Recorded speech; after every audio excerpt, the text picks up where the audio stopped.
Saudara, kita berjumpa kembali dan semoga Anda dalam kondisi yang sangat sehat.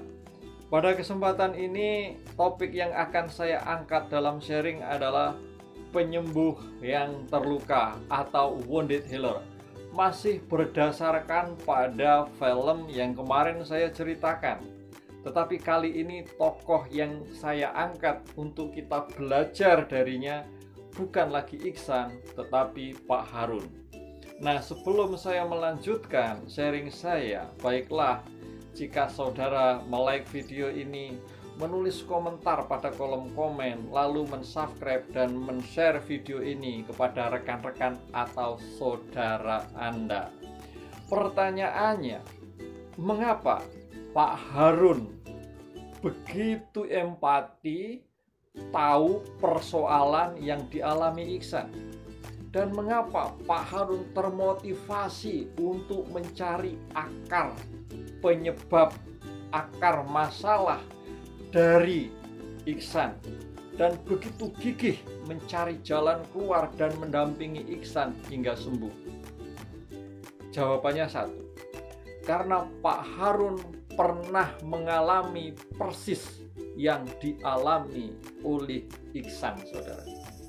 Pada masa kecilnya, Pak Harun pun mengalami sakit disleksia, dan pada saat itu dia tahu betapa menderitanya, betapa sakitnya, betapa dunia seolah-olah runtuh karena tidak ada satu orang pun yang memahami dirinya. Itulah yang hidup pada diri Pak Harun, lalu akhirnya Pak Harun merasa empati kepada Iksan. Ini artinya bahwa pengalaman yang dialami, peristiwa yang terjadi pada masa lalu dalam diri Pak Harun sungguh-sungguh membentuk dirinya menjadi orang yang berempati.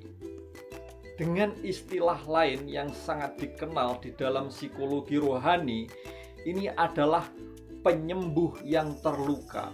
Artinya adalah orang yang bisa menyembuhkan itu adalah orang yang pernah terluka. Maka saudara, peribahasa yang mengatakan pengalaman adalah guru yang paling baik dalam hal ini sangat amat tepat. Karena itu, mengajarkan kepada kita, memberikan kepada kita sebuah pembelajaran. Ketika kita menghadapi ada dalam sebuah peristiwa yang sangat sulit, peristiwa menderita, peristiwa tidak enak, peristiwa tertekan, peristiwa seolah-olah sudah habis pengharapan ini. Sesungguhnya pada saat seperti itu, kita sedang diberi bekal, kita sedang diasah, kita sedang dibentuk, kita sedang disiapkan untuk menjadi pribadi yang berempati dan menjadi pribadi yang nantinya mampu membantu orang untuk bisa mengatasi persoalan yang sama.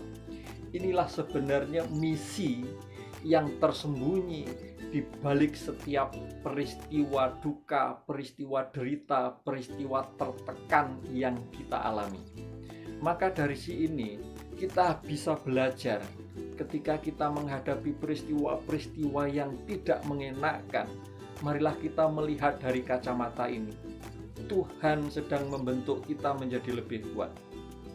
Tuhan sedang mempersiapkan kita menjadi penyembuh. Tuhan sedang membentuk hati kita menjadi hati yang berempati, saudara.